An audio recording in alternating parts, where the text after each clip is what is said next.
Well. Good morning. Today is Thursday, February 24th, 2022, and I am Kenny Polcari, your host of the party. And what is it that we need to know today? What is it that happened yesterday and then overnight that changed the whole story about what investors need to understand on, what they need to focus on, and where the markets are going? So what is it that you need to know this morning? Russia, in fact, initiated the invasion of Ukraine, right? He's targeting military installations only, or at least that's what he says. Global leaders are now uniting, expecting more sanctions to be issued. Is diplomacy dead? That's going to be the big question. We'll find out more about that. Commodity prices are soaring. Corn, wheat, oil, gold, silver, palladium, all much higher. And what are we having for dinner tonight? Well, in support of the Ukrainians, I'm serving up the chicken Kiev. Now look, Russian President Vlad Putin made the announcement overnight, right, on Wednesday evening, Thursday morning across Europe. Military operations have begun across Ukraine. Putin vowing to demilitarize the country and replace the puppet government, triggering the worst crisis in Europe since World War II. Kiev, Ukraine's capital, is now under attack.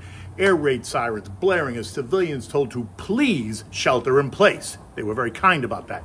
Ukrainian media reports a barrage of missiles and air attacks. On TV, Putin promised not to occupy its neighbor, but rather protect its citizens from the Ukrainian military, something that there is no evidence of. Vlad also said that he needed to teach President Zelensky and the West a lesson that they crossed the red line by attempting to expand the NATO alliance into Ukraine.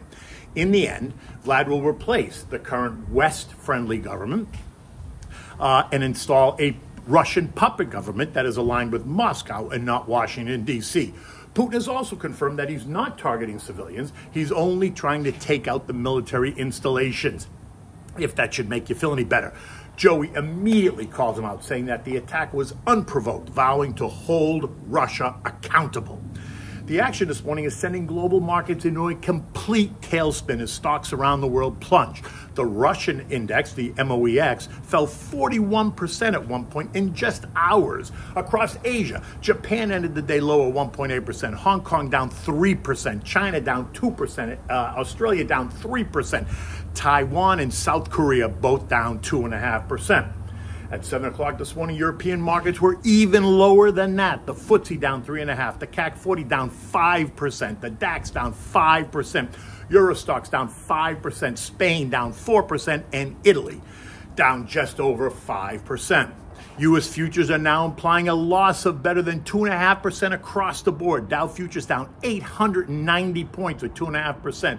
S&P's down 110, 2.5%. NASDAQ down 410 points, or 3%. The Russell down 48 points, 2.5%. And this is on top of the weakness that we've been seeing in the markets recently and yesterday that saw the indexes endure losses of 1.5% to 2%. U.S. indexes are now fully in correction territory, and by the end of the day, the NASDAQ could officially be in bear market territory if this risk-off mood continues. Commodity markets surging. Brent crude up 8.7%. West Texas Intermediate up 8.8%, piercing $100 a barrel as the drama unfolds across the world stage. Wheat prices up 5%, corn up 5%, gold up 3%, silver up 3%, palladium up 9%. The VIX, which is the fear index, is up by 20%. 10-year treasuries are up as well, sending yields lower in the early morning hours. The 10-year was yielding 1.85%. That was down from last night's close of 1.98%.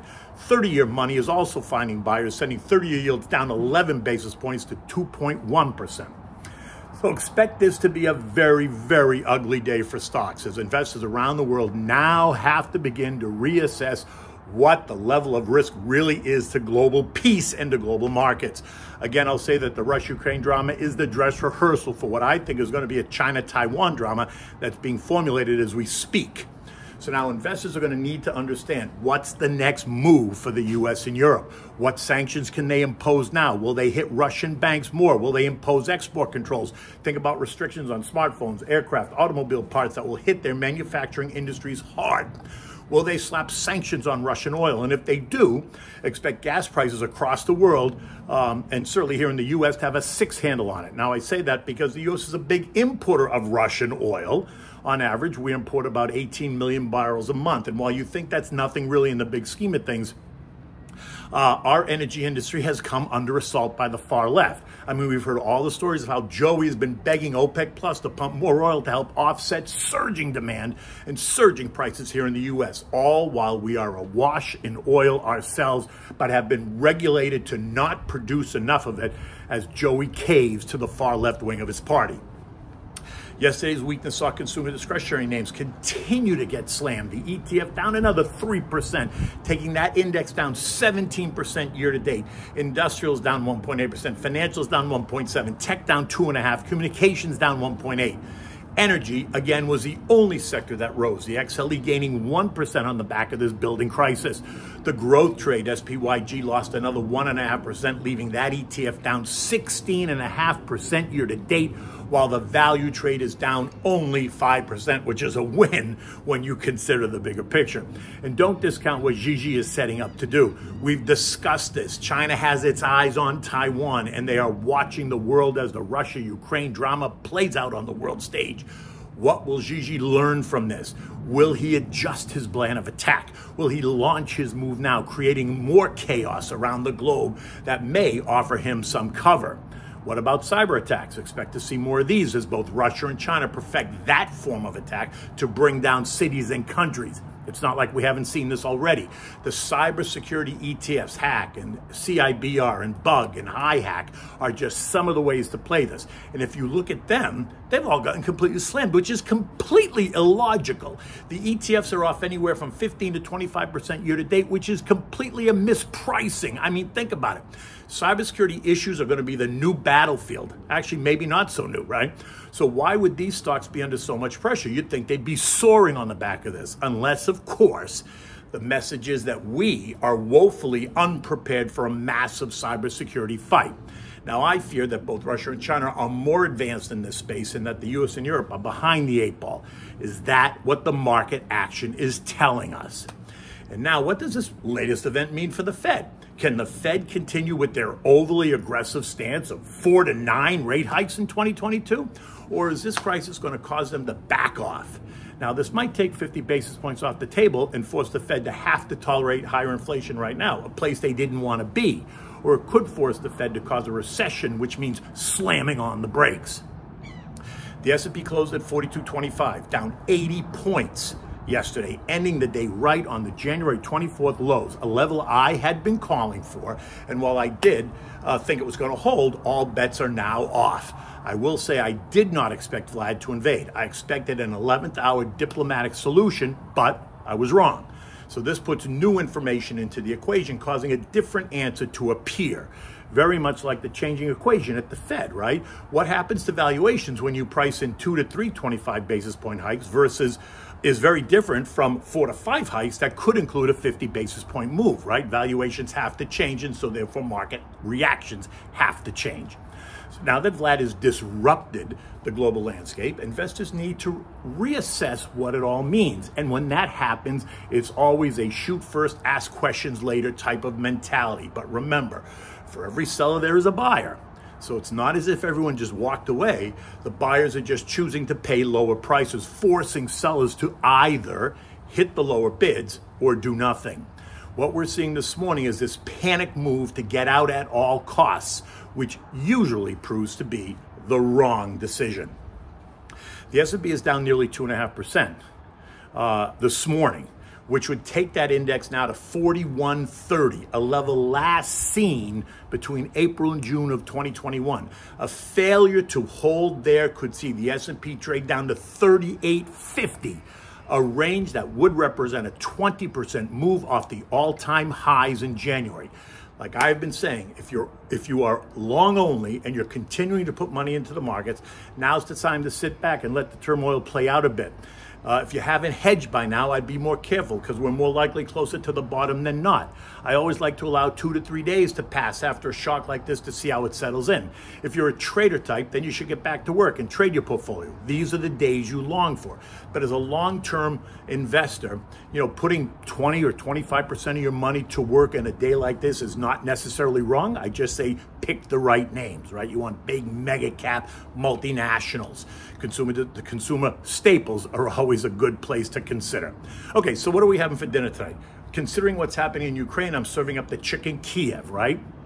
Because I thought it's going to be appropriate to show support for the citizens and feature this infinitely famous dish. So for this, you need a couple of things. First of all, it's a simple dish, right? It includes a flavored butter. So we're going to use the same technique that I gave you last week when you're going to make your flavored butter. We're just going to use different spices for this particular dish. You want to start by preheating your oven to 350 degrees. This way it's ready to go when you need it. You want to make the butter, you're going to need soft butter, right? Minced garlic, a tablespoon of lemon juice, and chopped parsley and some salt and pepper. You want to soften the butter, mix that all together, roll it into a log in wax paper, put it in the freezer so that it gets hard again, right? For when you're going to need it. For the chicken, you're going to need thinly sliced pounded breasts. You need egg, flour, breadcrumbs, salt and pepper, and you need vegetable oil, right? Because we're going to brown them first before we put them in the oven. So now you're going to take the butter out of the freezer. Now that it's gotten hard again, you want to cut it into equal pieces. You want to season the chicken cutlet with salt and pepper. You want to take a dollop of the butter and put it in the middle of the chicken breast and fold the chicken breast on all sides and roll it up using a toothpick to hold it closed, right? Because you don't want it to leak out, so you want to kind of fold in the sides and roll it up and then put the toothpick in. You want to repeat that on every chicken cutlet until such time that you finish it all. Now, in 3 separate bowls, you want to put 1 bowl of flour, 1 bowl of beaten eggs, and 1 bowl of the breadcrumbs. Like an assembly line, you want to roll the chicken in the flour, then put it in the egg wash, and then roll it in the breadcrumbs. Repeat until you've finished, until you've done all the chicken cutlets. Now, in a heavy bottom, deep pot, you're going to add vegetable oil, enough to cover the breast about halfway up, right? Don't cover it, don't sink it, you just want to cover it. You want to heat the oil up to 325 degrees. Very gently to avoid splashing. You want to add 1 chicken breast at a time to the oil, brown it nicely, takes 3 to 5 minutes or so. Do not really add more than 1 at a time because it'll draw the heat out. The oil will cool down and this won't come out right. So this will be the longest part of this preparation. Now, take the brown chicken, put it in a baking dish and place it in the oven for 10 to 12 minutes. Cover it with tin foil. Remove, let it rest for 5 minutes, and then serve this dish with maybe some sauteed spinach and some flavored herb rice, right? Those are simple to make, just follow the directions. The sauteed spinach is just fresh spinach sauteed with a little bit of butter and garlic. It wilts down to nothing. It's great for this dish, right? It adds not only color, but it adds certainly flavor. In any event, it is going to be a very, very interesting, volatile day. This is not the time to panic. It's time to stay focused on the plan, right? Until tomorrow, take good care.